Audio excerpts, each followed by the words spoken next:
اعوذ باللہ من الشیطان الرجیم بسم اللہ الرحمن الرحیم۔ عزیزان من، آج دسمبر 1975 کی 28 تاریخ ہے اور درس قرآن کریم کا آغاز سورہ مریم کی آیت 16 سے ہو رہا ہے، 19/16۔ حضرت مریم علیہ السلام کی داستان اور حضرت عیسیٰ علیہ السلام کی پیدائش کا پس منظر پوری وضاحت کے ساتھ پچھلے 1-2 درسوں میں سامنے آ چکا ہے۔ اب اسے دہرانے کی ضرورت نہیں۔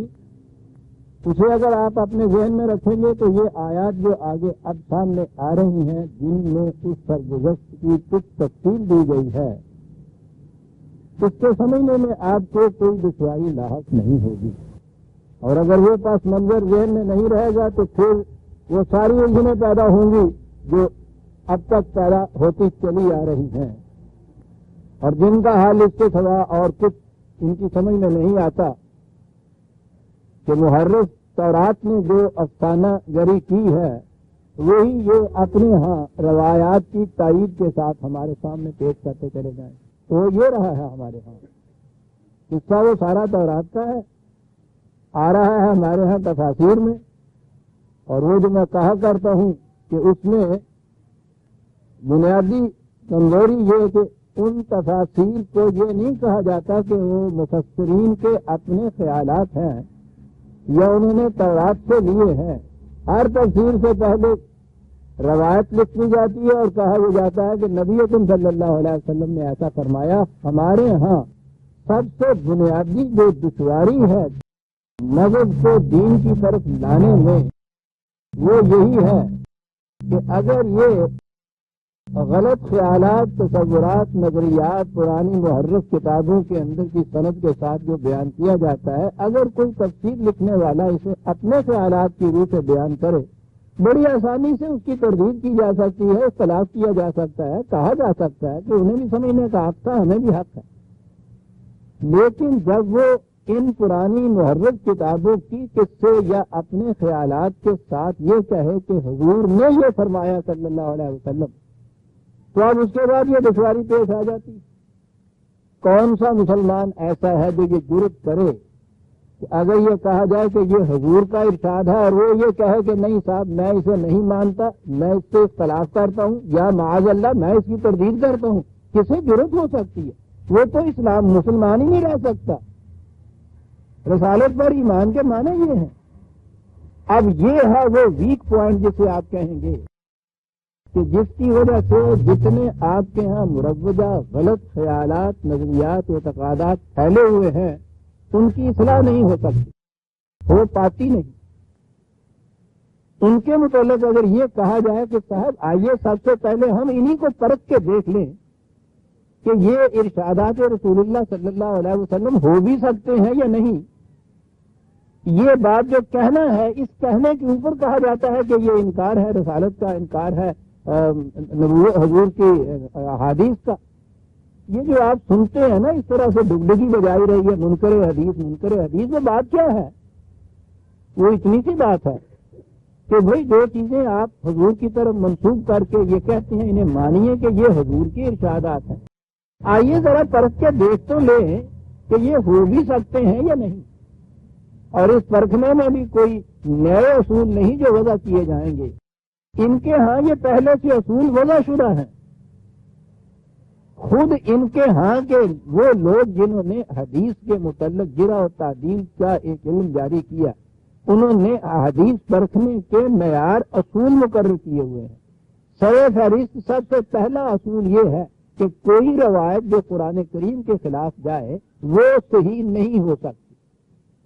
دوسرے نمبر پہ یہ ہے، ان میں سے کسی کے یہاں دیکھیے یہ فہرست دی ہوئی ہے احادیث کے پرکھنے کی۔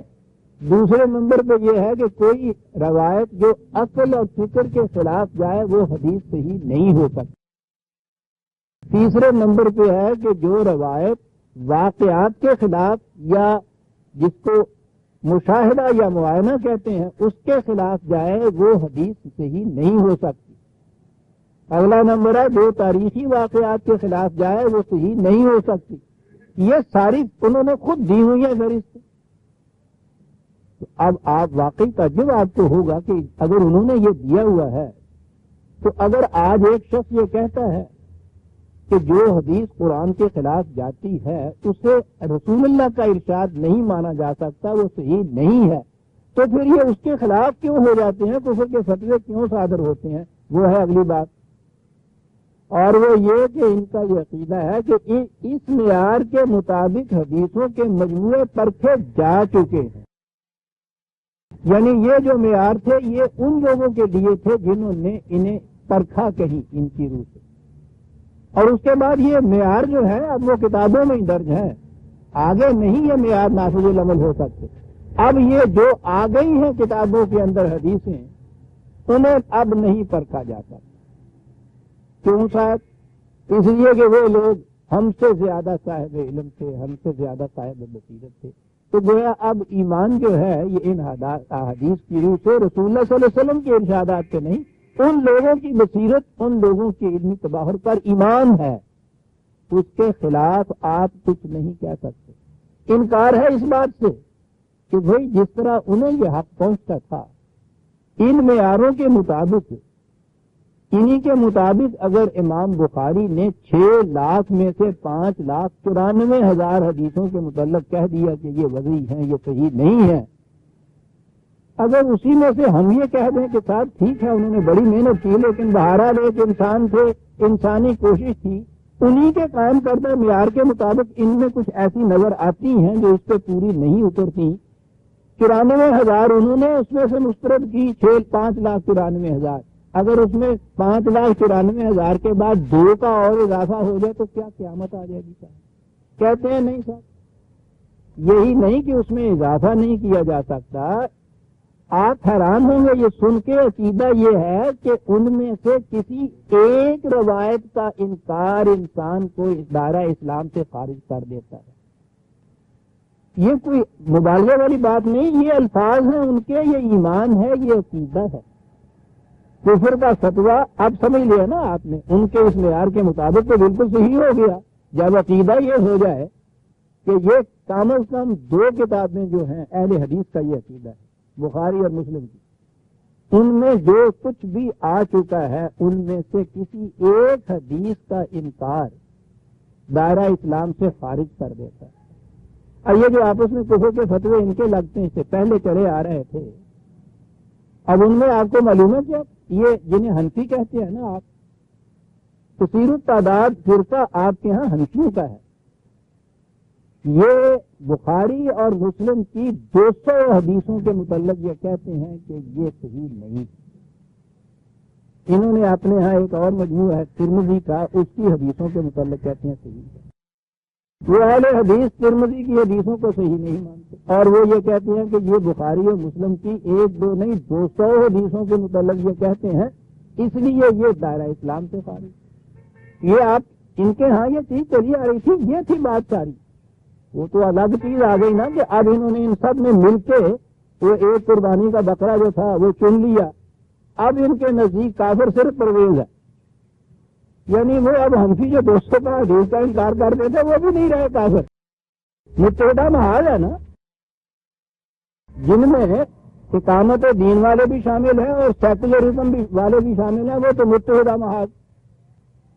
اب یہ متحدہ محاذ ہے ان کا بھی کہ جو ایک حدیث کے انکار کو کفر کہتے تھے، وہ ساتھ ان کے 200 حدیثوں کو نہ ماننے والے وہ متحدہ محاذ پرویز صاحب کے خلاف.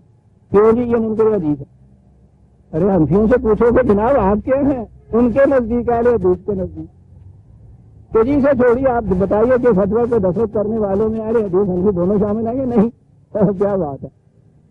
اہل حدیث سے پوچھیے کہ صاحب یہ جو گروہ پورا آپ کے نزدیک کافر ہے، اس کافر کو بھی حق حاصل ہے کہ یہ فتویٰ دے رہے کسی کے اسلام کے متعلق؟ سنتا کون؟ ان کے ہاں کے تو براڈ کاسٹنگ اسٹیشن ہر محلے کے اندر موجود، 4 لاؤڈ اسپیکر لگے ہوئے.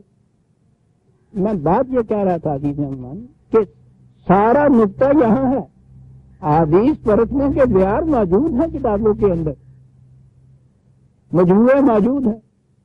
بات یہ ہے کہ وہ کہتے ہیں یہ پرکھے جا چکے ہیں، اب نہیں انہیں پرکھا جا سکتا۔ سوال یہ نہیں عزیزان مان، اگر حضور نبی اکرم صلی اللہ علیہ وسلم جس طرح سے حضور نے قرآن دیا تھا مصدقہ طور پر، مکمل طور پر امت کو، اپنے ارشادات گرامی کا بھی ایک مجموعہ اسی طرح سے دے جاتے، کس مسلمان کی ضرورت تھی کہ وہ یہ کہہ دے کہ صاحب یہ غلط ہے، صحیح نہیں، میں اس سے اختلاف کرنا ہوں۔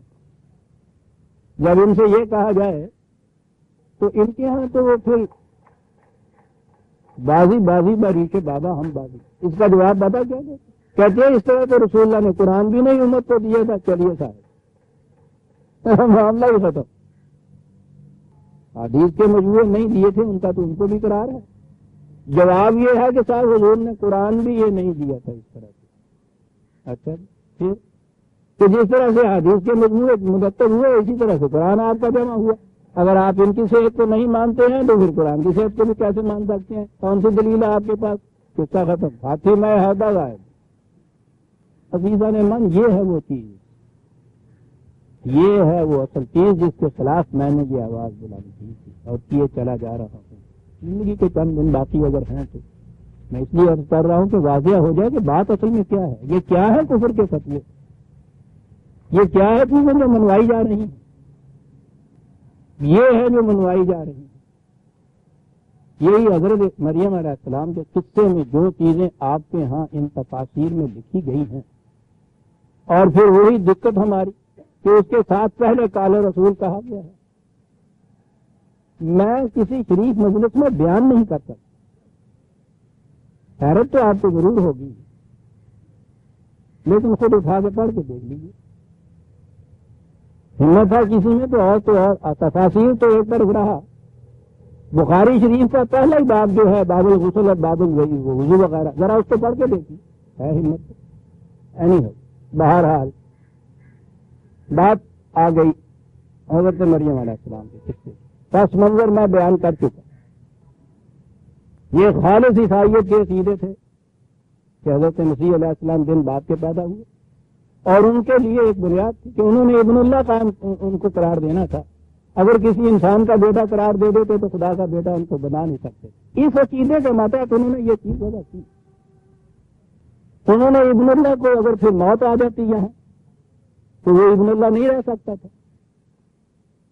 انہوں نے اس کی حیات جو تھی اس کا عقیدہ وضع کیا کہ وہ آسمان پہ چل گیا۔ ان کے بنیادی عقیدے کی روح سے اس کی ضرورت تھی، اس کے بغیر وہ ابن اللہ کا عقیدہ نہیں باقی رہتا تھا۔ آپ کے ہاں بھی بیان ہی یہی دو چیزیں جزو ایمان ہو گئی، یعنی اتنا ہی نہیں کہ صاحب اچھا اس کے متعلق یوں بھی سمجھا جا سکتا ہے، یوں بھی سمجھا جا سکتا ہے، قطعاً نہیں۔ اب اگر کوئی یہ مانتا ہے کہ ان کی پیدائش اسی طریقے سے ہوئی جیسی کہ عام انسانوں کی ہوتی ہے، ان کی وفات بھی ایسے ہوئی، تو وہ مسلمان نہیں رہ سکتا ان کے کہنے کے مطابق، ہے نا؟ عیسائیت کا پورا عقیدہ بھی یہاں آ جاتا ہے۔ یعنی یہ دو عقیدے ماننے سے یہ شخص، یہ مسلمان عیسائی تو ہو نہیں سکتا، عیسائی اپنوں میں سے شمار ہی نہیں کرتے۔ کیوں نہیں شمار کرتے؟ کہتے ہیں آپ حضرت عیسیٰ علیہ السلام کے بعد ایک اور پیغمبر کو مانتے ہیں، تو وہاں سے نکلے۔ دونوں عقیدے یہاں رکھے ہوئے ہیں، اس کو مسلمان ہونے کا انہوں نے لازمی شرط قرار دے دیا تھا۔ یہاں ہم کھڑے ہیں عزیزان مان، یہ ہے جو ہمارے ساتھ ہو رہا ہے۔ عیسائی ایک ایک مباحث و مناظرے میں مات کھا جاتا تھا اسلام کے مقابلے میں، آج دونوں چیزیں اس نے منوا لی، منہ بند کر دی، اسے کہتے ہیں پروپیگنڈا۔ عیسائی ان دونوں چیزوں کو چھوڑتے چلے جا رہے ہیں، ان کی تحقیقات جو ہے وہاں تک پہنچی ہوئی ہے، وہ خود عیسائی انہیں کچھ نہیں کہتے۔ مسلمانوں میں سے اگر کوئی شخص بدبختی سے یہی چیز کہہ دے کہ نہیں صاحب، اور وہ کہے یہ کہ قرآن یہ ایسا نہیں کہتا، تو اس کے خلاف یہ ڈگڈگی بچ جاتی ہے کہ صاحب کافر ہو گئے۔ قرآن کریم نے کہیں یہ نہیں کہا کہ حضرت عیسیٰ علیہ السلام بغیر باپ کے پیدا ہوئے، بات صاف ہو گئی کہ صحیح۔ کہیں انہوں نے نہیں یہ کہا کہ وہ زندہ آسمان پہ موجود ہے، قرآن میں کہیں نہیں ہے کہاں؟ وہی ان روایات میں کے ساتھ پھر قرآن کی ان آیتوں کی تفسیر ان روایات کی روح سے کی جاتی۔ قرآن یہ ہو گیا۔ سورہ مریم کی آیت 16 میں نے عرض کیا ہے کہ اس پس منظر کے تحت ان آیتوں کو لیے چلے جائیے، اب مجھے ضرورت نہیں رہے گی کہ میں ایک ایک آیت کی پھر وہ ساری تفسیر دہراؤں جو میں پہلے بیان کر چکا ہوں. قصہ حضرت مریم علیہ السلام سورہ آل عمران میں بھی ہے، 30ویں سورت کے اندر تقریباً 40ویں 41ویں آیت سے بات یہ شروع ہوتی ہے. وہاں بھی ہے اس کی تفصیل، سورہ مریم میں بھی اس کی تفصیل. ان دونوں مقامات کو ملائیے گا تو یہ پوری داستان سامنے آ جائے گی کڑیوں سمیت. اس صورت میں قرآن نے حضرت مریم کے داستان کا وہ حصہ جو تھا جو انہوں نے خانقاہ میں ہیکل میں گزارا تھا ایک نن کی حیثیت سے، وہ یہاں نہیں دیا گیا. وہ تفصیل وہاں آئی اور میں عرض کر چکا تھا کہ اس کے معنی کیا تھے. شرط وہاں یہ لگائی ہوئی تھی انہوں نے، یہودیوں نے، ہیکل کے پجاریوں نے، جیسا کہ ہر مزار کے پجاری ہوتے ہیں کہ لڑکیاں بھی وہ لے لیتے تھے وہاں ہیکل کی خدمت کے لیے. بالغ ہوتی تھی تو شرط یہ ہوتی تھی کہ یا تو وہ ہیکل کے مجاوروں میں سے کسی کے ساتھ شادی کرے، اور شادی بھی اس کی کسی مرضی سے نہیں، قرہ ڈالا جائے اور اس کے بعد جس کے نام یہ لاٹری نکلا ہے معاذ اللہ، اندازہ لگائیے اس شادی کا بھی. وہ پاک دامن سچی تھی جو اس پہ چیخ اٹھی تھی. قرہ اندازی سے یہ طے ہوتا تھا، اور اگر وہ ایسا نہیں کرتی تو پھر وہ کسی سے شادی نہیں کر سکتی. یہ یہودیوں کی سائیکل کی شریعت تھی. یہ تھی وہ چیز. حضرت مریم علیہ السلام کی تربیت پرورش حضرت زکریا جیسے نبی کے زیر نگرانی ہوئی. نظر آ رہا ہے کہ خدا کا نبی جو ہے وہ تو ان تمام چیزوں کے خلاف ہو گیا. اس کی تربیت یافتہ یہ بچی جو تھی آگل کی، اس نے یہی خیالات اپنے ذہن میں رکھے تھے کہ یہ سب باطل کے عقیدے ہیں، خدا کی شریعت ایسی نہیں ہو سکتی. اور یہ ہے وہ عظمت حضرت مریم علیہ السلام کی جو قرآن نے بیان کی ہے کہ ان حالات میں جب کہ یہودی موت کے علاوہ ہر سزا دے سکتے تھے. عزیزان من، آج اس دور میں جب یہ اتنا زیادہ کچھ آزاد سا واقعہ ہو گیا ہے، مذہب کی گرفت بھی اتنی سخت نہیں رہی ہے، جس کے خلاف یہ آپ کا مذہب پرست طبقہ، یہ احبار و رہبان آپ کے جو ہیں، جس کے خلاف یہ کہیں پروپیگنڈا شروع کر دیں، ویب پیج بنا کے رکھ دیتے ہیں. آج بھی اس کے عزیز ترین دوستوں تک بھی کیفیت یہ ہوتی ہے کہ وہ ذرا بچ کے چلتے ہیں، اس کے ہٹ کے چلتے ہیں. مجھ سے پوچھئے یہ تو اس دور میں جب یہ یہودیوں کا گرفت اتنی بڑی تھی، ہیکل کا جو دائرہ تھا اس میں مملکت یہودیوں کی تھی. صرف سزائے موت کے لیے ان کو رومی گورنر سے استصواب کی ضرورت تھی، ورنہ ہر سزا یہ دے سکتے تھے. اور سزا اگر نہ بھی یہ دیں جیل خانے کی یا ہاتھ کاٹنے کی، معاشرے کے اندر جو نکو بنا دینے والی بات ہے وہ تو سب سے سخت ترین سزا ہوتی، اپنے گھر والے باہر نکال دیتے. یہ ہے کیفیت. میں کسی کا گلہ نہیں کرتا، نہ مجھے اس چیز کے اوپر کوئی ریگریٹ یا ندامت ہے کہ جی کافر ہے نیا فرقہ پیدا کر. آج میں یہ عرض کر رہا ہوں صرف مثال دینے کے لیے. لیکن سوچئے کہ وہ لڑکی جو اس خانقاہ یا ہیکل کے اندر ان کی گرفت میں تھی، ماں باپ بڑا سخت مذہبی، جنہوں نے بچی کو ہیکل میں نظر کے لیے دے دیا، اتنا بڑا مذہبی معاشرہ وہی جہاں گاؤں میں پھر اس نے جانا تھا اپنے، وہ سارے یہودی بڑے مذہب پرست یہاں رہے تو ان کی آلودہ نگہی کا شکار بن کے قرے سے جس کے حصے میں یہ آ جائے، یہاں سے نکلے تو وہاں جائے اس گھر میں، ماں باپ ہی کہاں جائے گی نا کہیں بیچاری، وہاں یہ کیفیت. لیکن اس کے باوجود جب یہ چیز طے ہو گئی کہ یہ خدا کی شریعت نہیں ہے، انسانوں کی بنائی ہوئی شریعت ہے، اس کے خلاف علم بغاوت بلند کرنا اور عملاً سے یہ کچھ کرنا، عزیزان من، بڑی جہاد کی ضرورت ہے. بڑی بلند پایا تھی یہ خاتون. اور پھر اس سے آپ سوچئے کہ قرآن کریم نے کیوں اس طرح سے ابھار کر حضرت مریم کی داستان بیان کی. ان اللہ ہستہ ہے، نبیوں کے لیے یہ آیا کرتا ہے اتفاق کا لفظ ہے، حضرت مریم کے لیے اتفاق کا لفظ ہے قرآن کے اندر. بڑی بات. دو ہی عورتوں کا ذکر ہے، فرعون کی بیوی کا اور حضرت مریم کا. وہ تو وہاں بات آئے گی تو میں عرض کروں گا، وہ بھی تو کم بات نہیں تھی اس کی. اگر وہ یہ چیز تھی فرعون جیسے کی بیوی گھر کے اندر اور وہ ہو مومنہ، کم بات نہیں تھی. اور یہاں اس ہیکل کے مرغے میں گھری ہوئی یہ بیچاری لڑکی جس کے ماں باپ اسے چھوڑ گئے تھے نذرانے کے وقت کر کے ہیکل کے لیے، واپس جاتی ہے تو اس ماحول، اس معاشرے میں اس ماں باپ کے گھر جانا پڑتا ہے، یہاں رہتی ہے تو یہ ماحول ہے، اس میں سرکشی کرنا اور اس کے خلاف بغاوت کرنا بہت بڑے ایمان کی ضرورت ہے۔ قرآن یوں ہی کسی کو شرف دوان نہیں بخش دیتا صاحب، تو چھوٹی بات ہے قرآن کے اندر کسی کو استفاء کا لفظ دے دے۔ سورہ مریم میں جو بات کی ہے وہ پہلے ہیکل کی زندگی جو ہے اس کو چھوڑ دیا ہے، وہ سورہ آل عمران میں ہے۔ یہاں سے ذکر جو کیا ہے وہ وہاں سے بات شروع ہوتی ہے کہ یا تو وہ ہیکل کو جب چھوڑ کے اپنے ہاں واپس گئی ہے وہاں سے ہے، اور بعد کا خیال ہے کہ نہیں وہ ہیکل کو چھوڑ کے گئی اور وہاں جانے کے بعد اور پھر یہ جو ان کا وہ چچا زاد بھائی تھا قاسم جو یوسف جو تھا اس نے بھی بڑی جرت کا مظاہرہ کیا، اس معاشرے کے اندر عزیزان من یہ اپنے آپ کو پیش کر دینا یا اس کے لیے آمادہ ہی ہو جانا یہ بھی بڑی بات، اور یہ جو آگے کشمکش کی آتی ہے نا آپس میں ان کی باتوں کی یا اس معاملے کی، وہ بتا رہی ہے یہ بات ایسی ہی تھی، خود اس کے دل میں بھی بڑی کشمکش تھی۔ اس نکاح کو یہودیوں نے نکاح تسلیم ہی نہیں کیا تھا شریعت کی روح سے،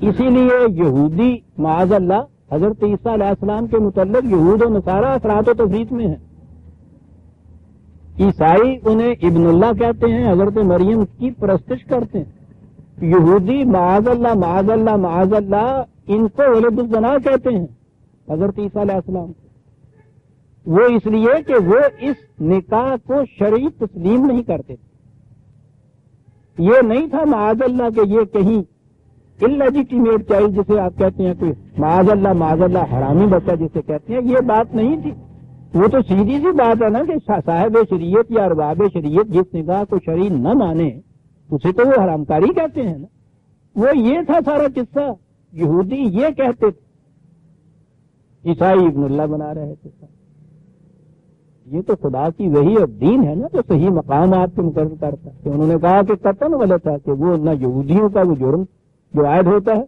نہ عیسائیوں کا یہ مبالغہ اس کے اوپر ہوتا ہے، خدا کے رسول انسانوں کی طرح پیدائش عام انسانوں کی طرح سے موت دونوں کو کاٹ کے رکھ دیا قرآن نے، تو یہودیوں کا یہ تھا الزام حضرت مریم علیہ السلام کے خلاف، اور بات کوئی ایسی نہیں کہ معاذ اللہ کہ انہوں نے چوری چھپے کچھ اس قسم کا جرم کا ارتکاب کیا تھا، وہ اس نکاح کو نکاح شرعی نہیں مانتے تھے۔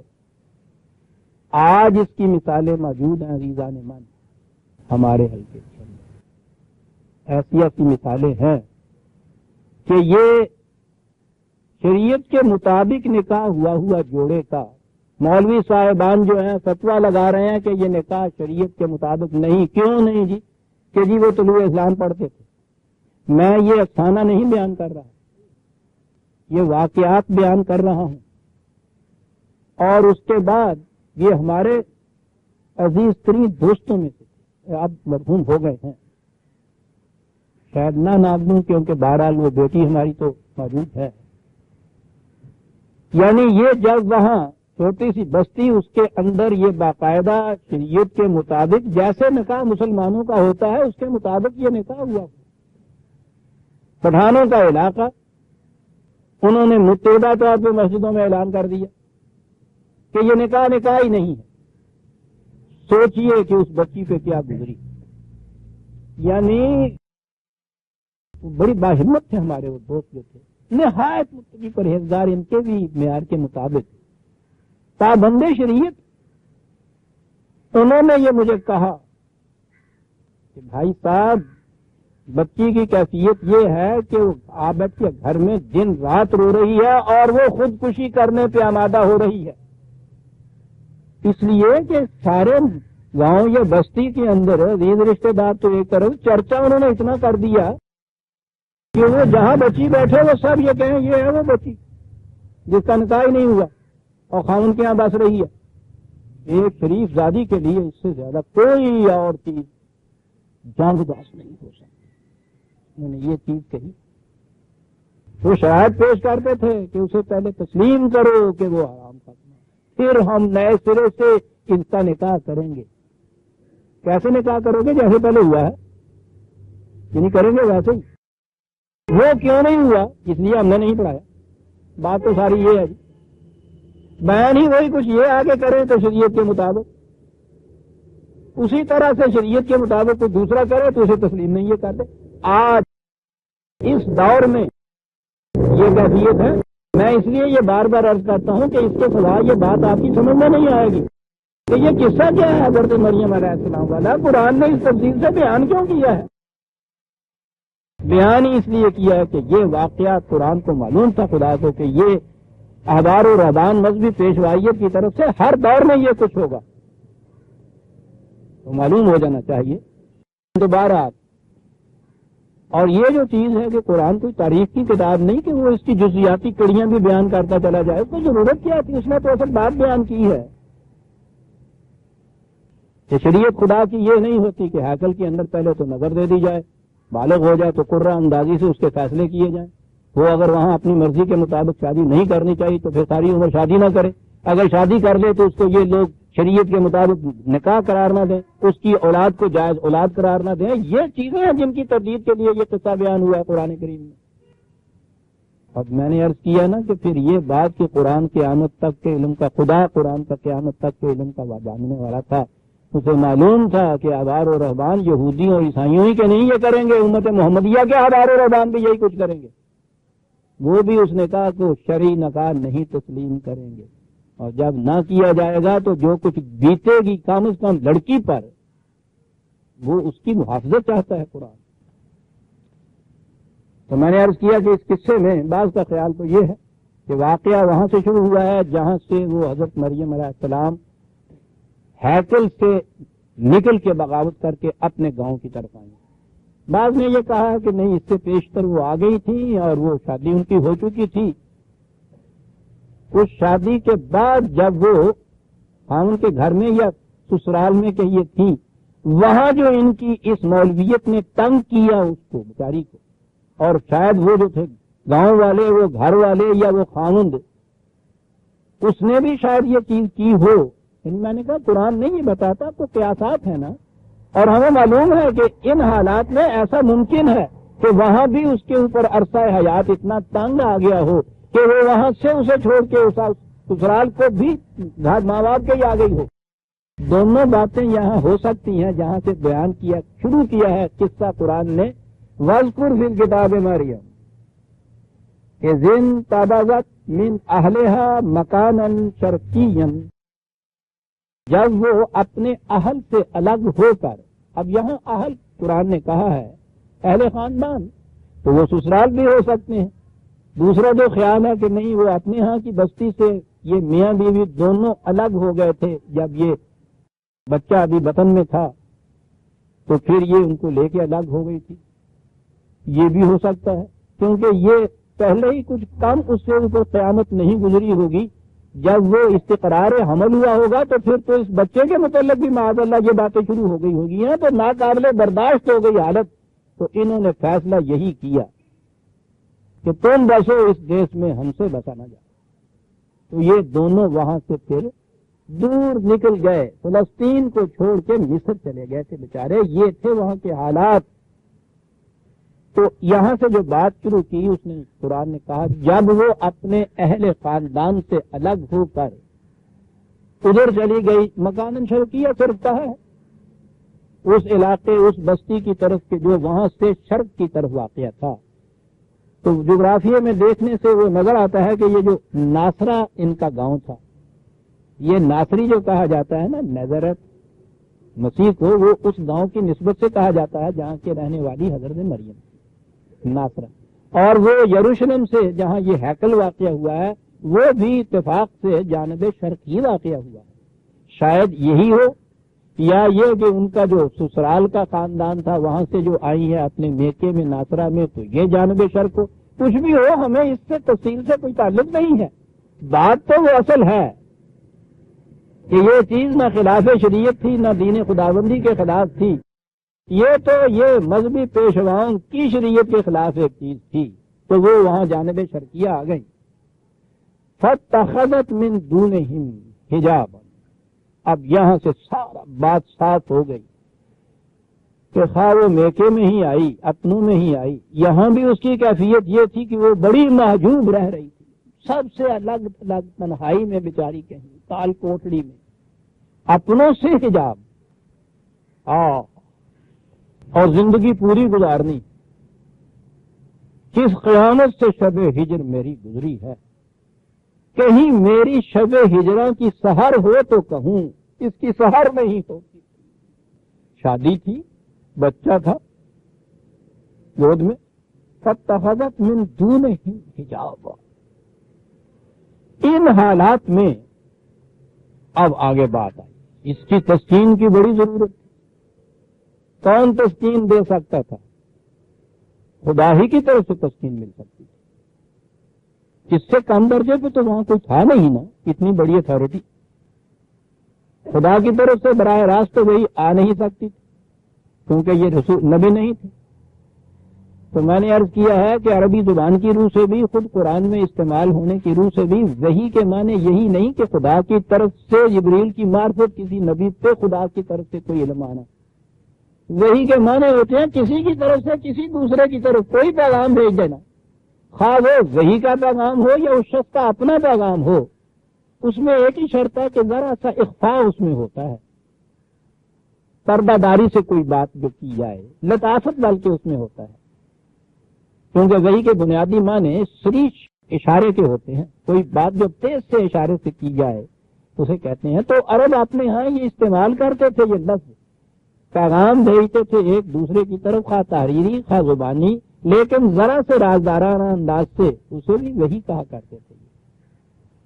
اب حضرت زکریا علیہ السلام نبی موجود ہیں، ہو سکتا ہے کہ اور بھی اس زمانے میں انبیاء ہوں. نبی تو کریا کریا میں بستی بستی میں ہوتے تھے. وہ جس طرح حضرت موسیٰ علیہ السلام کی والدہ کی طرف قرآن نے کہا کہ وہی کی، وہ کیا تھی؟ کسی رسول کو، کسی نبی کو خدا نے یہ کہا اور کہا کہ یہ پیغام ہمارا پہنچا دو حضرت موسیٰ علیہ السلام کی والدہ کی طرف. انہوں نے یہ پہنچا دیا. اب پنجابی نبی کو خدا دو اس قسم کے تنکے جس کے اوپر وہ پل بنا کے ہاتھی گزارے کہ جی دیکھیے نا حضرت موسیٰ کی والدہ کی طرف وہی ہو گئی، نبی کاٹے آگے نہیں جی، کسی کے کاٹے آگے اس کی طرف وہی ہوئی تو اس نے کبھی نہیں کہا کہ میں نبی ہو گئی ہوں. یہ تو بہت بات کہ یہ دیکھیے حضرت مریم کی طرف بھی تو ملائکہ آ گئے اور وہ رسول آ گئے. صاحب دیکھیے نا آگے خدا کی طرف سے حضرت مریم بھی گئی ہو، نبی ہو گئی، چلا وہی آ گئی جی ان کی طرف. جسے کہیے کہ جی شاید کی مکھی کی طرف بھی آ گئی تھی. کیا خیال ہے جناب کا؟ مکہ کیوں نہ تسلیم کیا جائے؟ میں نے عرض کیا عزیزان من، کیوں نہ بینند حقیقت رہے افسانہ زنند. لیکن یہ بات نہیں کہ کیوں نہ بینند حقیقت. وہ تو یہ کہا تھا کہ جب حقیقت نہیں نظر آتی تو افسانے بنتے ہیں. یہ جانتے بوجھتے افسانے بنائے جاتے ہیں. ہم بذات اتخذت من دونہم حجاب، اپنوں سے بھی الگ رہنے.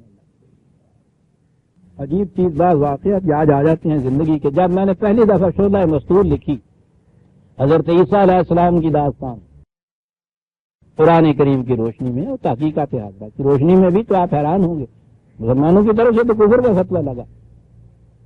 میں اس زمانے میں بھی انڈیا میں تھا، میں نہیں کہہ سکتا کہ اس میں بھی یہ، ہاں پہلی معرف القرآن کے حصوں میں بھی غالباً یہ چیز آ گئی تھی.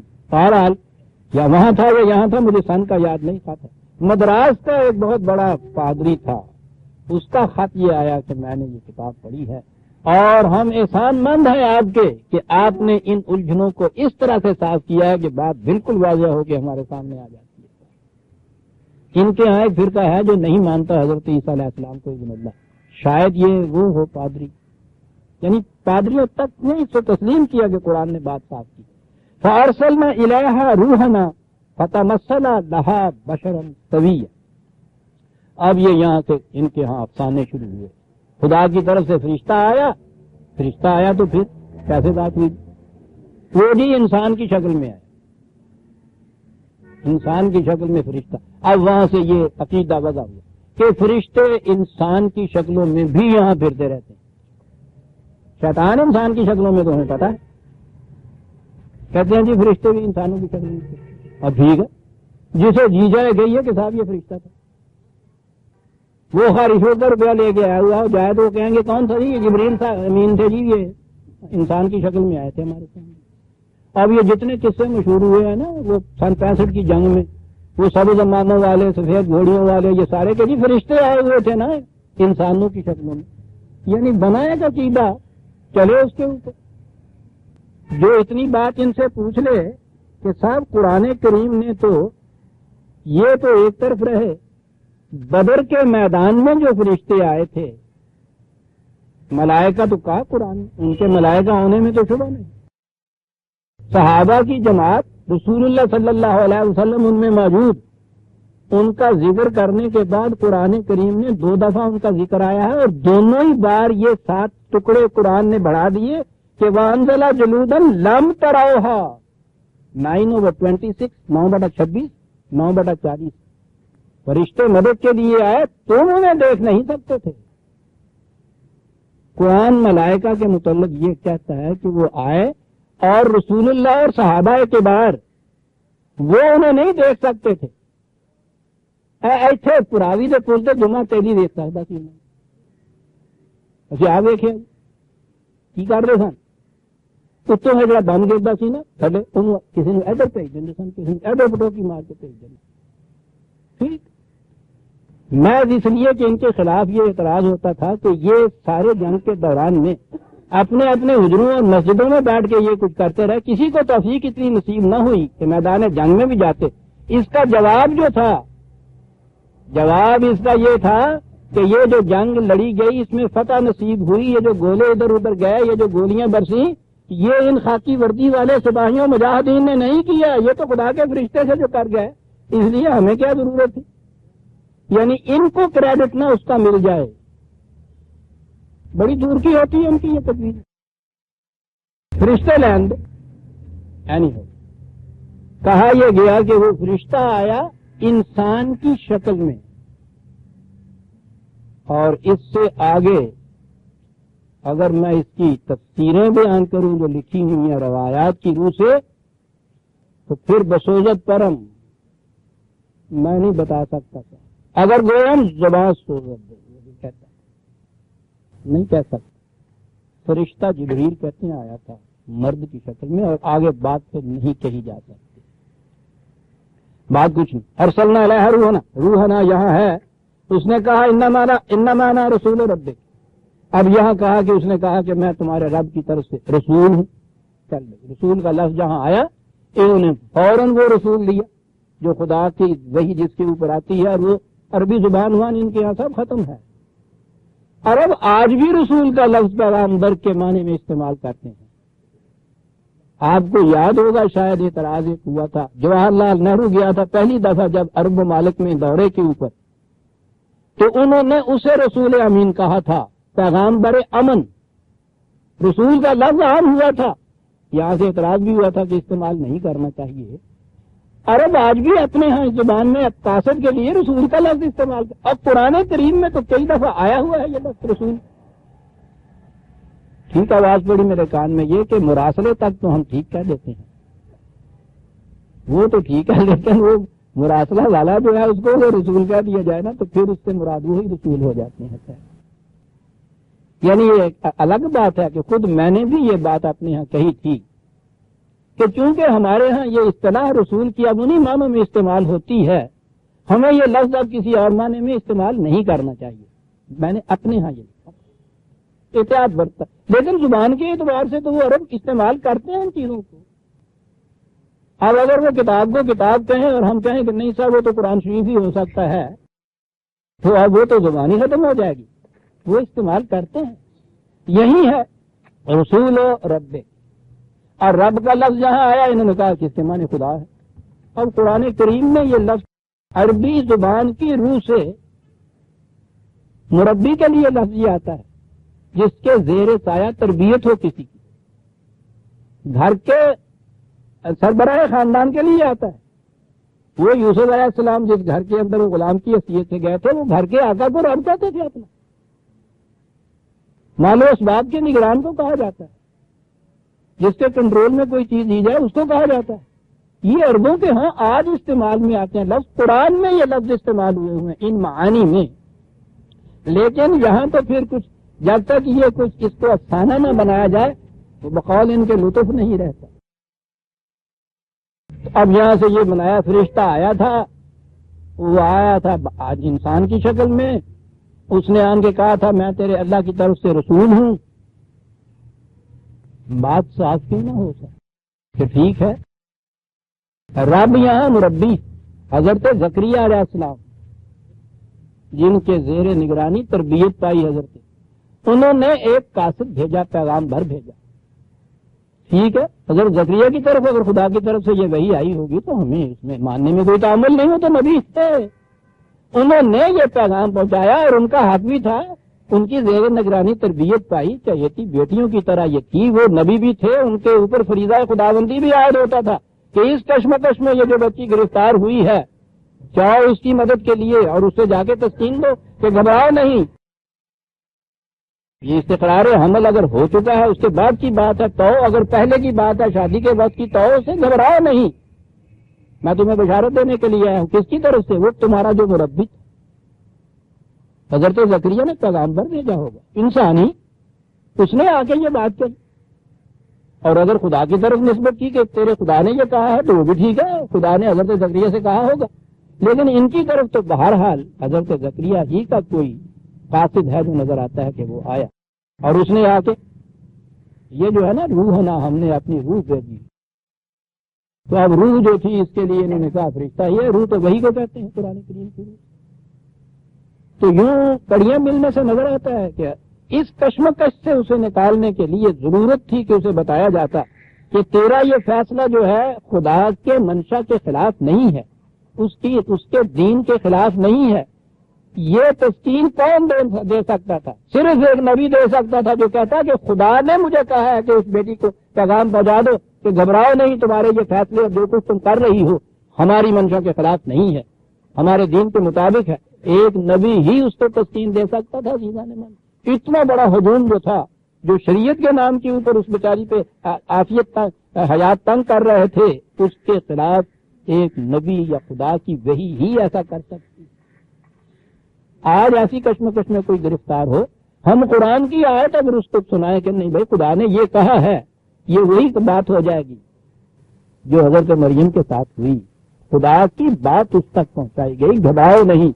فتمثل لها بشرا سویا، تمثلها میں نے کر دیے کہ صاحب وہ اس نے پیکر اختیار کر لیا ایک تندرست انسان کا، اچھے بھلے انسان کا، جبریل نے، خدا کے فرشتے نے، اور انسان کی شکل میں سامنے آ گئی، اور اسی لیے انہوں نے کہا قالت انی اعوذ بالرحمن منک ان کنت تقیا، اور انہوں نے جھٹ سے گھبرا کے اس سے کہا کہ اگر تو نیک بخت آدمی ہے تو میں خدا کی پناہ مانگتی ہوں تجھ سے، خدا کی پناہ مانگتی ہوں تیرے خلاف تو اس سے، اور ساتھ کہا اگر تو نیک بخت ہے تو نیک بخت سے خدا کی پناہ مانگ، نیک بختوں کے تو سائے میں آ جاتا ہے سوال یہ تمثل لہا، تمثلہ کے معنی عربی لغت کی روح سے کسی سے کوئی واقعہ بیان کرنا، داستان بیان کرنا، کوئی کہانی کہنا، کوئی بات کہنا ہے۔ یہ مثال تک تو یہ بات لے آئیں گے، ٹھیک ہے، مثلاً تک بھی لے آئیں گے سر، وہیں سے فعل اگر تمثلہ بنا دیا جائے تو اس کے معنی مجسمہ انسان کا بن جائے گا صاحب، وہ بیان کرنے والی بات کیوں نہیں ہے؟ وہ آیا پیغامبر اور اس نے آ کے یہ بات بیان کی، یا تو یہ بشر سوین خاون کی بات ہے، ہو سکتا ہے کہ یوسف نجار نے یہ بات زکریا سے، حضرت زکریا سے ہی کہی ہو کہ میں اس کے لیے تیار ہوں، انہیں پیغام، حضرت مریم کو پیغام بھیج کے دیکھیے کہ وہ آمادہ ہو جاتی ہے اس کے لیے، یہ ہو سکتا ہے۔ وہ آیا پیغامبر حضرت زکریا علیہ السلام کا، اس نے آگے کہا کہ جو کچھ تم کر رہی ہو خدا کے اپروول خدا کی اس کے ساتھ ہے، اس نے وہی بھیجی ہے حضرت زکریا کے اوپر کہ گھبراؤ نہیں۔ اور پھر اگلی بات یہ ہے کہ اس کے لیے یہ بھی نہ گھبراؤ کہ اب کیا ہوگا، ایک ہے اس قسم نوجوان یہی تم میں سے جو اس کے لیے آمادہ ہے کہ میں یہ ہمت کرتا ہوں یہ ہوگا، اور اسی کے بعد یہ بھی ہے کہ خدا نے یہ کہا ہے کہ یہ سارا سلسلہ جو ہے یہ تو ایک بڑی اہم اسکیم ہے ہماری، جس کی یہ ساری کڑیاں آ رہی ہیں، لے احبا لکے غلام زکیہ، اس نے یہ بھی کہا ہے شادی بھی ہوگی، بچہ بھی پیدا ہوگا، غلامن زکیہ، کہا کہ پاکیزہ لڑکا پیدا ہوگا، لڑکا تو ہر پاکیزہ ہوتا ہے، ہر بچہ پاکیزہ، لیکن وہ تو عیسائیت نے چونکہ کہہ دیا نا کہ وہ بچے جو ہوتے ہیں ہر بچہ اپنے ازلی ماں باپ کا گناہ ساتھ لے کے آتا ہے، تو کوئی بچہ بھی ان کے ہاں عیسائیوں کے ہاں تو کوئی بچہ انسان کا پاکیزہ پیدا ہی نہیں ہوتا. تو کہا یہ دیکھیے یہ ان کے منع کیے ہوئے اور وہ عیسائیت فائدہ اٹھا رہی ہے کہ دیکھیے صاحب حضرت عیسیٰ علیہ السلام کے متعلق جو کہا خدا نے بچہ پاکیزہ پیدا ہوگا، تو اس کے معنی ہے نا کہ ہر بچہ پاکیزہ نہیں پیدا ہوتا. اس کے لیے کیوں کہا؟ اس لیے کہ وہ انسانی بچہ نہیں تھا، وہ تو خدا کا بیٹا تھا نا. عیسائی لاتے ہیں یہ دلیل. اور آپ کے یہاں زکیہ بڑی عجیب چیز قرآن نے کی، ذرا کھڑے ہو کے دیکھیے تو پوچھو نہیں وجد میں آ جاتا ہے انسان. یہ جو ایک نفسیاتی کشمکش ہوتی ہے نا کہ یہ جو کچھ یہ نکاح اس قسم کی آگے اختلاط پھر یہ حمل کہیں واقعی شریعت کے خلاف نہ ہو، ایک سائیکولوجیکل کشمکش پیدا ہو جاتی ہے انسان کے اندر. اچھا بھلا سمجھدار بھی انسان اگر اس سے یہ کہہ دیا جائے کہ یہ بات جو ہے شریعت کی روح سے جائز نہیں ہے، آپ دیکھیے کہ اس کے اندر ایک تذبذب پیدا ہو جاتا ہے کہ شاید واقعی اگر جائز نہ ہو تو یہ تو ایک ناجائز فعل ہو گیا. اس ناجائز فعل سے اور آج عزیزان من علم النفس کے ماہرین سے پوچھیے، سائیکالوجسٹ سے، میرے پاس ان کے ہاں کی تحقیقات کی کتابیں ہیں جو یہ کہتے ہیں کہ اگر میاں بیوی کے اندر یا مرد عورت وہ تو لکھتے ہیں نا ان کے اختلاط میں اگر ان کے اندر کوئی نفسیاتی کشمکش پیدا ہوئی ہے بچہ ڈیفیکٹو پیدا ہوگا.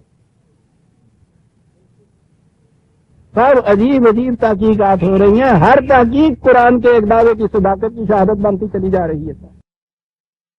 یہ زکیہ کے معنی ہے نشو و نما یافتہ، نہ ستمایا تے نہ یہ ہو جی بھی وہ بیچارہ جڑا نہ ہو ہڈیاں کمزور رہ جان، یہ ڈیفیکٹ ڈیفارمڈ جسے کہتے ہیں، ڈیفارمڈ نہیں ہوگا وہ بچہ، لنجا لنگا اندھا دھلا.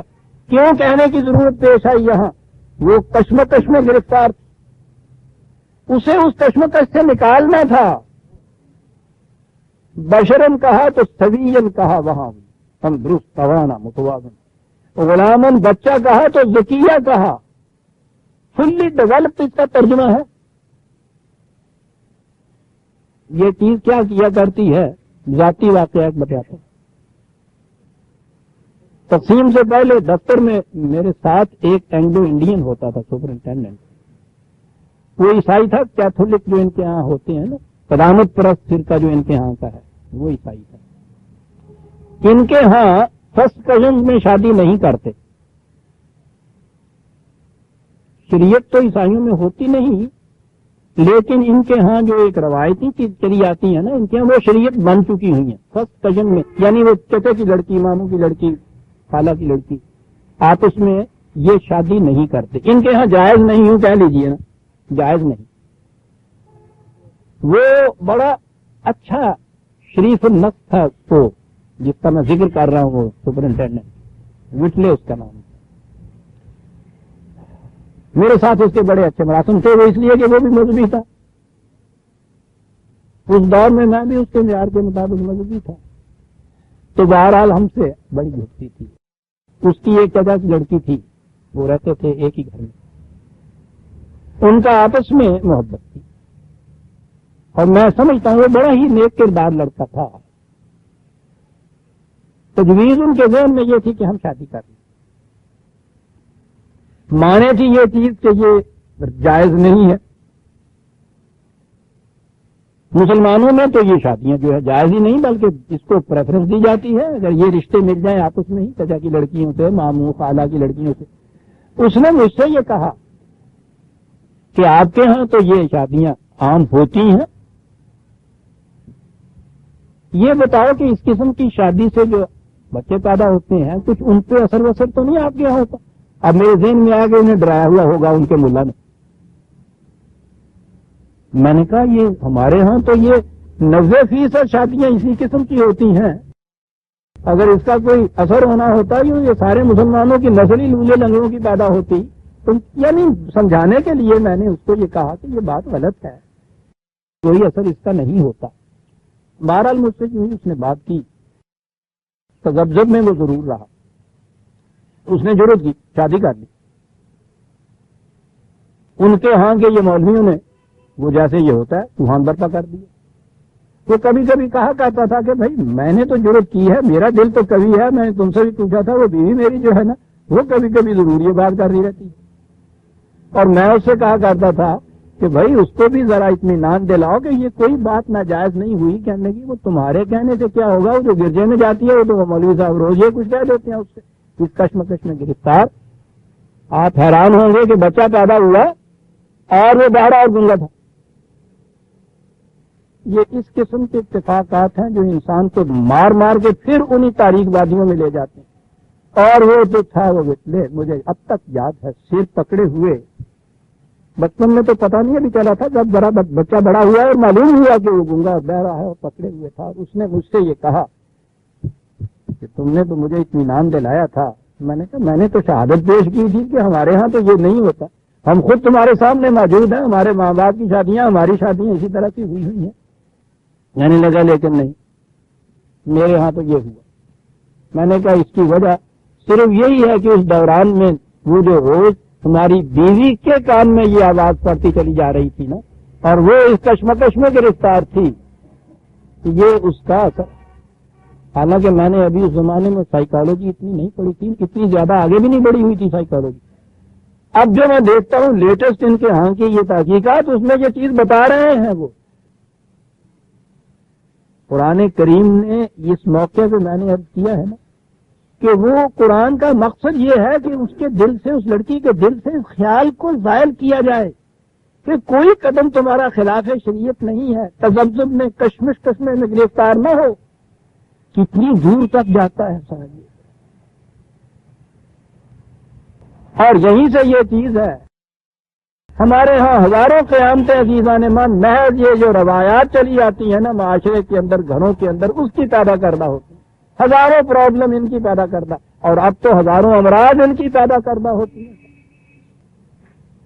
جو کچھ اس بیچاری نو نال ہوں جن ذرا تو بھی ٹیر پہ جائے نا, میری بیٹیاں معاف رکھیں, عمل کے استقرار میں اتنے میں جو کچھ اس کا حاصل کیا جاتا ہے, یا اوپر چلے کسی کے 2-3 لڑکیاں پیدا ہو جائیں, اس کے بعد جو اس کی زندگی جہنم میں کی جاتی ہے.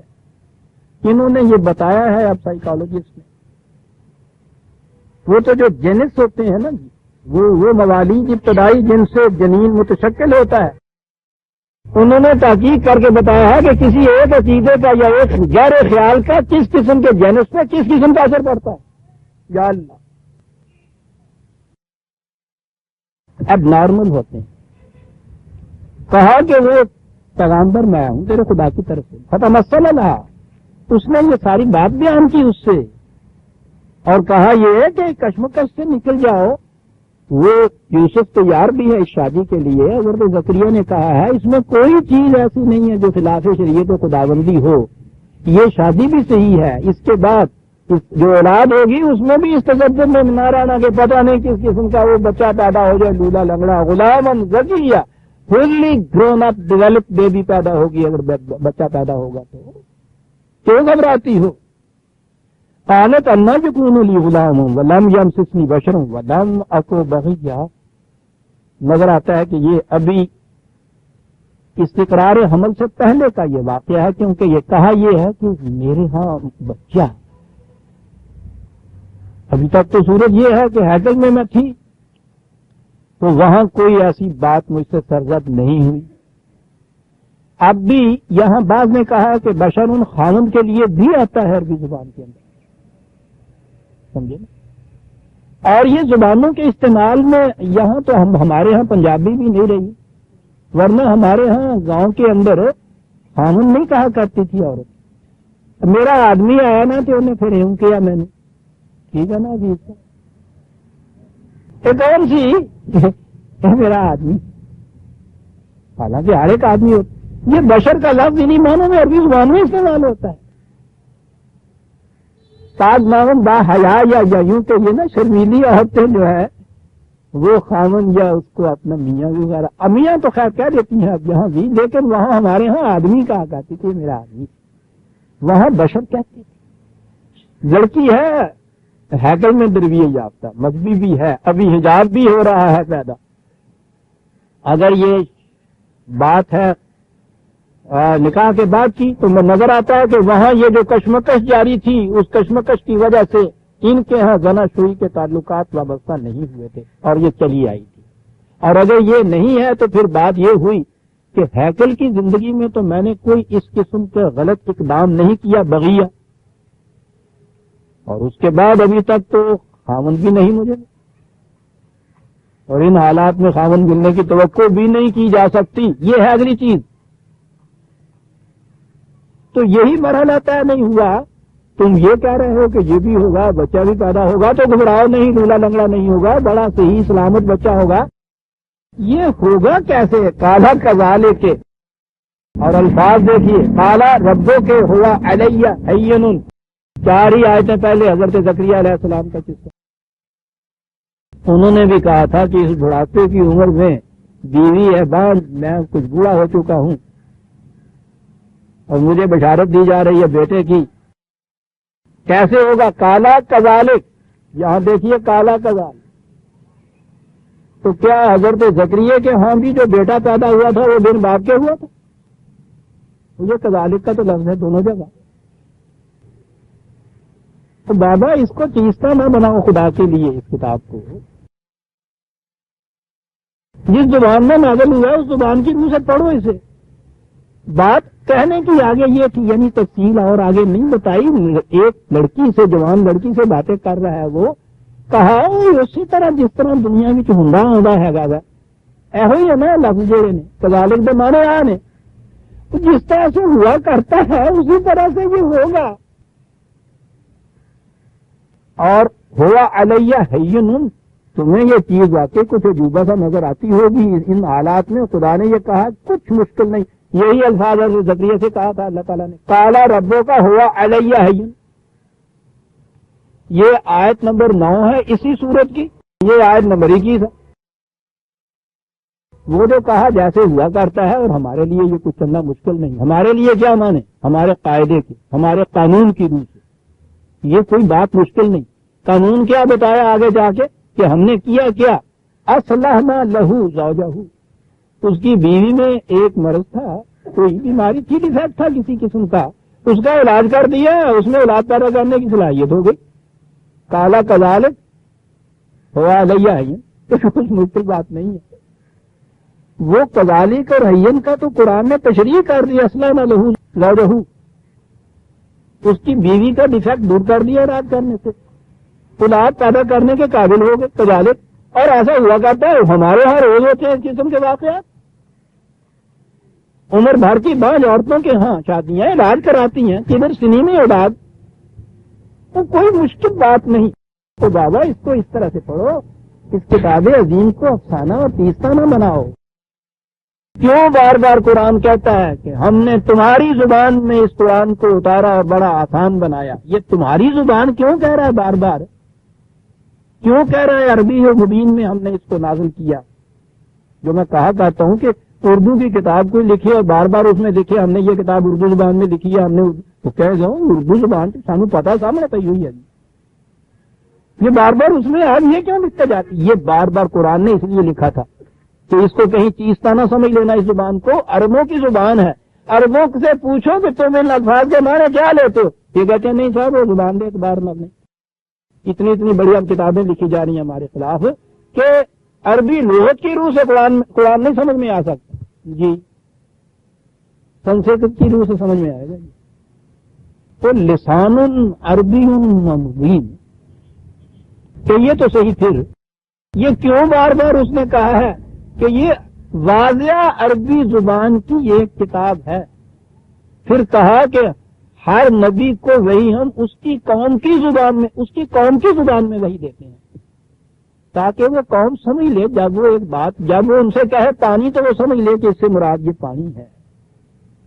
اور اگر وہ نبی اترے قادیان میں وہی ہو انگریزی زبان میں تو آپ کو پتا پھر مصیبت کیا آئے گی. مصیبت یہ آئے گی کہ اس کے بعد یہ چٹھی موجود ہے، میری کتاب اٹھا کے دیکھی احمدیت و ختم نبوت، اس میں موجود ہے ان نبی صاحب کی چٹھی اپنے ایک دوست کے نام کہ رات یہ وہی آ گئی انگریزی زبان اور وہ گرامر دیا غلطیاں نے. وہ ٹھیک ہے، اللہ نے گرامر کتنے پڑھی ہونی ہے معاذ اللہ، جی روح ہے فرشتے. اور وہ کہتے ہیں کہ میری دشواری یہ ہے کہ مجھے انگریزی آتی نہیں، مجھے سمجھ میں نہیں آتی. کہنے لگے یہاں ایک پنڈت جی کا لڑکا ہے گوونداس یا کچھ اس قسم کا نام ہندو، اس سے میں نے پوچھا ہے، اس نے کچھ بتایا ہے تو میرا اطمینان نہیں ہوتا، ذرا مجھے بتا دیجئے گا کہ یہ جو وہی میری طرف میرے خدا نے کہی ہے اس کے معنی کیا ہیں، اندازہ لاؤ. عزیزان من، لیکن مذہب کی گرفت دیکھیے، اس شخص کو بھی لاکھوں کی تعداد میں متبع مل جاتے، یعنی اندازہ لگائیے. اور وہ غیر مسلموں سے نہیں ملتے، وہ کم وقت تو جو ملتے ہیں. مسلمان جس کے پاس یہ قرآن تھا وہ مسلمان انہیں نبی مان رہا ہے، اس لیے کہ قرآن تھا ہی نہیں اس کے پاس. جلد میں قرآن رکھنے سے تو قرآن نہیں آ جاتا. عزیزان من، اس قرآن کے بعد تو آپ یہ الہام اور یہ چیزیں کہتے ہیں جن میں یہ چیزیں وہ ان کو کہتے ہیں وہی آ رہی، جنہیں اردو کے دو فکرے صحیح لکھنے نہیں. ورنہ اگر معنوی اعتبار سے بھی چھوڑیے، محض ادبی ذوق کے اعتبار سے بھی دیکھیے عزیزان من، ادبیت کے اعتبار سے بھی اس قرآن سے اونچی کتاب نظر نہیں آتی دنیا کے اندر. ہمارے ہاں کے بلند ترین ادیب و شاعر نے مجھ سے کہا تھا، بار بار وہ بات یاد آتی ہے، دوہرا دوں پھر پتہ نہیں یہ باتیں آئیں یا نہیں تو محفوظ بھی ہو جائیں. یوں ہی اتنا سا تو چھوٹا سا میں بچہ تھا، بات وہ کر لی علامہ اقبال کر دیا کرتے تھے. ان کی بزرگی یہ تھی کہ وہ کبھی اپنے آپ کو دوسروں کے سامنے بڑا نہیں کرتے تھے. بچہ ہوتا تھا تو بچہ ہو جاتے تھے صاحب، تو بھی آتا جی تو بھی ورگیاں گلنا کرنے لگتے دیتا. بڑے انسان کی یہ خصوصیت ہوتی ہے.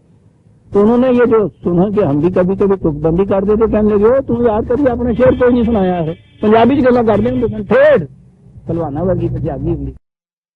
عجیب انسانیت تھی. میں نے کہا جی وہ جو کچھ ہم نے لکھا تھا اس زمانے کے اندر، میں نے کہا جی وہ میں ایک دن پھونک دیتا ہے سارا کچھ. لگا وہ کس دن؟ میں کہ جی جس دن تو شیر سمجھ آن لگ پیا. چل گا کیوں؟ میں کہ پھر اپنے شیر پھکے پہ گئے ہے سب. ان کی کیفیت کی اس کے بعد ہوتی تھی جب سوچنے لگ جاتے تھے نا تو ڈوب جاتے تھے ایک فکر میں. یہی ہوتا تھا نا. کہنے لگے کہ ایک دن آئے گا جس دن پھر اقبال دے شیر بھی تین پھکے لگن لگ پائیں. اس دور اقبال دے شیر پھکے لگن لگ پائیں، یعنی تصور بھی نہیں ہمارا وہاں پہنچ سکتا تھا. اور اس میں کوئی شبہ نہیں کہ جہاں تک انسانی کلام کا تعلق ہے، اقبال کے شعر سے زیادہ شیریں شعر اب بھی نہیں کوئی کہہ سکا. ایک ممتاز شاعر شہادت دے رہا ہے کہ خدا کی قسم یہ صحیح بات ہے، واقعی یہ بات ہے اس کی. تو آپ سمجھیے اس دور میں میرے سامنے اور یہ بات آ جائے کہ ان کے شعر پھیکے لگے. انہوں نے کہا تھا مجھ سے کہ وہ کس دن تو پھوکے سن یا پھکے لگے سن. میں بھی ادھر عادت کیا نا بھی ایک دن آئے گا جس دن اقبال دے شعر بھی تین پھکے لگن لگ جائیں گے. میں کہ وہ کس دن؟ کہنے لگے جس دن قرآن سمجھ آن لگ گئے. جیزان مان اس شخصیت کا مجھ سے بڑا احسان ہے کہ اس دور میں مجھے وہاں سے چلا تو آیا، کئی دن اس ذہن میں رہا. میری تو پہلی ساری عمر قرآن پہ ہی تو گزری ہوئی تھی، لیکن وہ وہی قرآن تھا کہ جو مسجد میں پڑھایا جاتا ہے اس کو ہی پڑھتا تھا. قریب قریب حفظ ہے مجھے، قریب یاد اس زمانے کا ہی اتنا بڑا تھا میں نے قرآن کو. لیکن اس میں تو معاف رکھیے گا اس دور تک کبھی اتنی لذت بھی نہیں ملی تھی جتنی اپنی تکبندی میں. یہ بات یہ کہ صاحب تمہیں اقبال کے شعر پھیکے نظر آنے لگ جائیں گے جس دن قرآن سمجھ میں آیا، ذہن میں آیا کہ اور سمجھ میں آئے والی بات یہ کہ کچھ نہ کچھ بہرحال عربی جانتا ہی تھا، قرآن کو براہ راست کے الفاظ کو سمجھتا جیسے وہ پرانے زمانے میں سمجھا کرتے تھے. بات سمجھ میں نہ آئی کہ پھر قرآن سمجھ میں آئے گا کیا؟ میں نے ساری تفسیریں پڑھ چکا تھا، ساری حدیثیں پڑھ چکا ہوا تھا، تو اب اور کیا باقی رہ گیا قرآن میں جو سمجھ میں نہیں آتا. کئی دن اس کشمکش میں گرفتار رہا، پھر ضرورت کی تو پوچھ بیٹھا کہ جی پھر وہ قرآن سمجھ میں کیسے آئے گا؟ کہنے لگے قرآن کو براہ راست قرآن سے سمجھو، قرآن سمجھ میں آ جائے گا. ان کے ہیں یہ دو فکر، محاورہ عرب اور تصریف آیات. کہنے لگے اس کی روح سے قرآن کو سمجھو. یہ دیکھو یہ قرآن عربوں کی زبان میں نازل ہوا تھا. نزول قرآن کے زمانے کے عرب اس زبان کو کیا سمجھتے تھے اور اس کے کیا معنی لیتے تھے؟ پہلے تو کرو اس کی تحقیق. کہا خود کرنی پڑے گی، ہے نہیں کوئی کتاب. اور دوسری تصریف آیات قرآن میں جہاں ایک بات آئی ہے، سارے قرآن میں دیکھو کہاں کہاں اس کے متعلق کیا کہا گیا ہے، ان سب کو اکٹھا کرو، قرآن واضح ہو جائے گا ان دو چیزوں سے. ان کا عنوان تھا قرآن روشنی ہے، روشنی اپنے وجود کے لیے کسی دوسری دلیل کے محتاج نہیں ہوا کرتی. اور میری گاڑی کی پٹلی کا کانٹا بدل گیا اس دن سے. جو کچھ پڑھیا سی انہوں کھپ دیتا. لیکن عزیزاں نے من ٹھپنا جڑا رام جاندہ ہی جاوے تو رحیم وردہ ہی. 10 سال لگ گئے تھے عزیزاں نے من اس کو محو کرنے کے لیے جو اس سے پیشتر ذہن کے اوپر نقش ہوا تھا. بہرحال اب اس کے سوا کیا کہوں کہ اس کا فضل تھا. جو کچھ آگے انہوں نے بتایا تھا وہ تو شاید آسان تھا کہ محنتی تھی. یہ بات کہ جو کچھ پیچھے آیا ہوا تھا ذہن کے اندر وہ دھل جائے، بہرحال مجھے کہنا پڑتا ہے کہ توفیق عزی تھی. اور اس کے بغیر کبھی بھی انسان قرآن تک نہیں آ سکتا. قرآن نے کہا ہے کہ نہیں یکفر بالطاغوت ویؤمن باللہ فقد استمسک بالعروۃ الوثقی. جو شخص پہلے سے قائم شدہ غلط اعتقادات سے کفر برتے گا یعنی ان سے کافر ہو جائے گا. میں نے کہا تھا نا کہ مجھے اس پہ فخر ہے جو کفر کا فتویٰ لگتا ہے. فخر یہ ہے کہ یہ تصدیق کی گئی ہے کہ میں کافر بالطاغوت ہوں. نہیں یکفر بالطاغوت، یہ سب طاغوتی اعتقادات سے جن سے انکار کی بنا پر کفر کا فتویٰ صادر ہو. میرے پاس تو سرٹیفکیٹ موجود ہے یکفر بالطاغوت. ہزار عالم کا فتویٰ. وہ کہتے ہیں کہ مثال نہیں ملتی تاریخ میں. میں نے کہا اللہ خوش رکھے تمہیں. قرآن کی یادی آیت کے متعلق تو سرٹیفکیٹ پیش کر دوں گا جی یکفر بالطاغوت تو یہ موجود. تو اگر میزان خداوندی میں معاذ اللہ مومن نہ بھی بنا تو کم از کم کافر تو نہیں رہوں گا نا اس کی میزان میں، کیونکہ انہوں نے کہہ دیا ہے صاحب کہ طاغوت سے کفر کیا ہے. اور پھر یؤمن باللہ یہ بات پہلے کر لو اور آؤ محاورہ عرب تصریف آیات. اس کے بعد کی قریباً 30-40 سال کی کا عرصہ عزیزان من اسی میں گزارا. محاورہ عرب سمجھا، لغات القرآن مجھے تصریف آیات سمجھی، رجسٹروں کے رجسٹر بھرے پڑے ہیں اسی پہ. اور اب جو تبویب القرآن جس کی اب کتابت ہو رہی ہے، اللہ کرے میری زندگی میں وہ شائع بھی ہو جائے، وہ تو بڑی ضخیم چیز ہے. کتنی جلدی اس میں کیا ہی میں نے یہ سینکڑوں تعداد میں ہیڈنگ ہیں. اس میں ہر عنوان کے تابع قرآن میں جو کچھ جہاں جہاں آیا سارا ایک جگہ کر دیا گیا ہے. میں نے یوں سمجھا اس کے بعد قرآن کو کہنا یہ رہا تھا کہ اسے یوں سمجھو. جب وہ کہے کذالک تو پوچھو ان سے کیا کہتے ہو تمہارے وہاں. تو میں نے کہا ہے نا کہ وہ بہرحال اپنی زبان چونکہ تھی پنجابی اس میں جھٹ سے بات سمجھ میں آئی تھی کہ ہنڈا ہے گا تو گل صاف ہو گئی. ہوا علیہ تو ہم زیادہ مشکل یہ نظر آتا ہوئے گا اگر صحیح طریقے سے کسی طرح علاج کراؤ تو کچھ مشکل نہیں آئے گی. ہر حکیم نے کہے گا تو اگر وہ علاج کے قابل مرد ہے تو کہے گا کچھ دوسرا مشکل والی بات نہیں. آپ جائیں گے کہ صاحب مجھے تو اتنا عرصہ ہو گیا یہ کراتے کہتے ہیں لیکن نہیں علاج صحیح نہیں ہو رہا تو زیادہ مشکل والی بات نہیں ہے. وَنَجْعَلَهُ آیَةً لِلنَّاسِ وَرَحْمَةً مِنَّا. تسلیاں کتنی دی جا رہی ہیں. کیا ہے رحمت خدا؟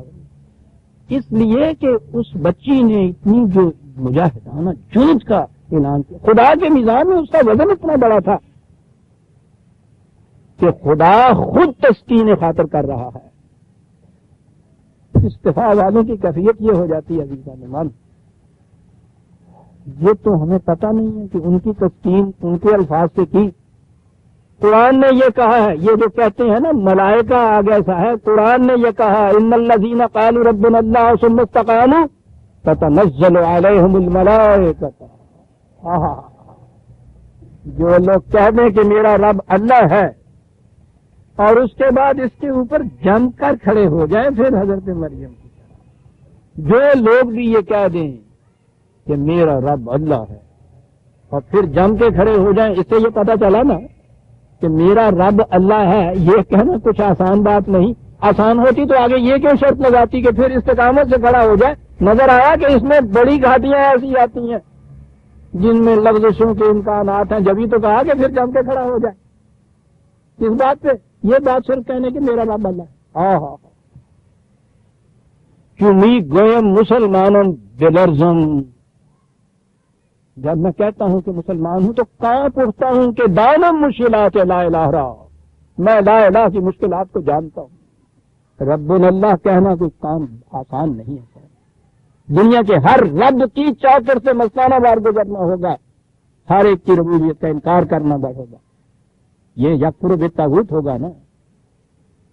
ثم استقاموا، کہا اس کا نتیجہ یہ ہے کہ تنزل علیہم الملائکہ، ملائکہ کا نزول ہو جاتا ہے ان کے اوپر۔ کیا کرتے ہیں وہ آگے؟ کہتے ہیں لا تخافوا ولا تحزنوا، مت خوف کھاؤ، مت افسردگی میں مبتلا ہو جاؤ۔ تو وہ نظر آیا نا کہ یہ اس قسم کی وہ سنگلاخ وادیاں آتی ہوں گی جس میں خوف بھی ہوگا، حزن بھی ہوگا، وہاں وہ استقامت سے کھڑے رہے تو خدا تسکین خاطر کر۔ لیکن یہ اس کے باوجود اگلی بات جو تھی یہ وہ شاعری ہے اس کی، یہ تو صرف خدا نہ کرے تو وہ ہے کہ وہ خود تسکین خاطر کر رہے ہیں، مگر دل ہے کہ ڈوبا جا رہا ہے، یہ خدا نہیں کرتا تھا۔ جب خدا تسکین خاطر کر رہے تو پھر نہیں ڈوبتا دل، وہ تو ڈوبتے ہوئے دلوں کو بھار دیتا ہے۔ لا تحزنوا کے معنی یہ ہیں۔ پھر کیا کہتے ہیں؟ وَأَبْشِرُوا بِالْجَنَّةِ الَّتِي كُنتُمْ تُوعَدُونَ، بہت بشارت لو اس خوشگوار مستقبل کی جس کا وعدہ خدا نے تم سے کیا ہوا ہے۔ فرشتے نازل ہونے شروع ہو جاتے ہیں۔ کیا کرتے ہیں فرشتے آگے نازل؟ کچھ جھلک اس کی آج کی سائیکالوجی دیتی ہے، لیکن قرآن تو واضح کہتا ہے۔ جہاں یہ کہا ہے نا کہ فرشتے نازل ہوتے ہیں، وہ سورہ بدر کے میدان میں کہا ہے کہ انہوں نے آن کے کیا کیا؟ ان کے قلوب میں تسکین پیدا کرنا، اور اس سے یثبت اقدامہم، ان کے پاؤں میں ثبات آ گیا تھا۔ تسکین خاطر سے تو ثبات قدم ہوتا ہے، فرشتے یہ کرتے ہیں۔ یہی تھا جو وہاں کیا۔ کس طرح سے تسلیاں دی جا رہی ہیں؟ گھبراؤ نہیں، خلاف شریعت نہیں جو کچھ تم کر رہی ہو۔ اس نکاح کا، اس اختلاط کا نتیجہ بچہ پیدا ہوگا، گھبراؤ نہیں، ڈیفارم نہیں ہوگا، نشو و نما جاتا، نہایت اچھا بچہ۔ پھر یہ جو تمہارے خلاف الزامات عائد کیے چلے جا رہے ہیں، یہ خلاف شریعت، یہ کافر ہو گئی، یہ منکرہ ہو گئی، یہ ہو گیا، وہ ہو گیا، کچھ بچہ صحیح و سلامت، یہی نہیں کہ وہ فزیکلی طبی طور پہ ایسا نہیں ہوگا، صحیح و سلامت ہوگا، وہ تو ایسا ہوگا کہ لوگوں کے سامنے ہماری صداقتوں کی نشانیاں بن کے آ جائے گا۔ اور یہ سارا پیغام دینے کے بعد کیا بات ہے صاحب، تسکین ان الفاظ میں کیا کرتے ہیں۔ سب کچھ کہنے کے بعد، تسکین دینے کے بعد جاتے ہوئے آپ دیکھیے یہ کس طرح روزمرہ کا واقعہ، جاتے ہوئے دروازے میں کھڑا ہو کے مڑ کے اس سے وہ کہے تو جڑی گل میں تن کہی ہے یہ سولہ نے پکی ہے، پکی ہے جان لا تو سمجھ لا ہو ہی گئی ہے نا انتہا تسکین کی، ہے نا روزمرہ کی بات۔ یہ سارا کچھ کہنے کے بعد کہا وہ کانا امرن مقضیہ، بھائی یوں سمجھو جیسے یہ سارا کچھ ہو ہی گیا ہوا ہے، وہ گل پھس گئی جناب، یہ تو تسلی رکھے کانا امرن مقضیہ نہیں، میں باتیں کر چلا ہوں، بس تم یہ سمجھو کہ خدا کا یہ فیصلہ ہو ہی چکا، مقضیہ ہو ہی چکا ہوا ہے، خدا کے تمہارے پورے ہو جانے کے ہوتے ہیں، ہو ہی چکا ہوا ہے۔ اور یہ سارا کچھ کرنے کے بعد شکوک دفع و رفع ہو گئے، شبہات زائد ہو گئے، کشمکش دور ہو گئی، سکون حاصل ہو گیا، نکاح ہو گیا، نکاح کے بعد فحملت ہو، استقرار حمل بھی۔ دیکھتے ہیں تیستاں اور داستانیں کیا دہرائی جاتی ہیں اور قرآن کس طرح سے بات بیان کر رہا ہے۔ دیکھتے ہیں نا یہ جو عام یوں ہی واقعہ یہ افسانوں کا سا ہے، کتنی عظمتیں جھلک رہی ہیں اس کے اندر، اتنے واقعہ کے اندر کیا کیا کیا جاتا ہے قرآن ان الفاظ کے اندر آتی ہیں۔ نرم نہیں ہے تو ہی نواہا ہے کیا بات ہے صاحب، یوں آیا وہ سمجھ والی بات، اتنا کچھ کرنے کے بعد اور وقت ہو گیا۔ اس کے بعد کیا ہوا اگلی آیتوں میں آئے گا۔ ہم سورہ مریم کی آیت 21 تک آئے عزیزان مان، 22ویں سے اگلی دفعہ لیں گے. ربنا تقبل منا انک انت السمیع العلیم.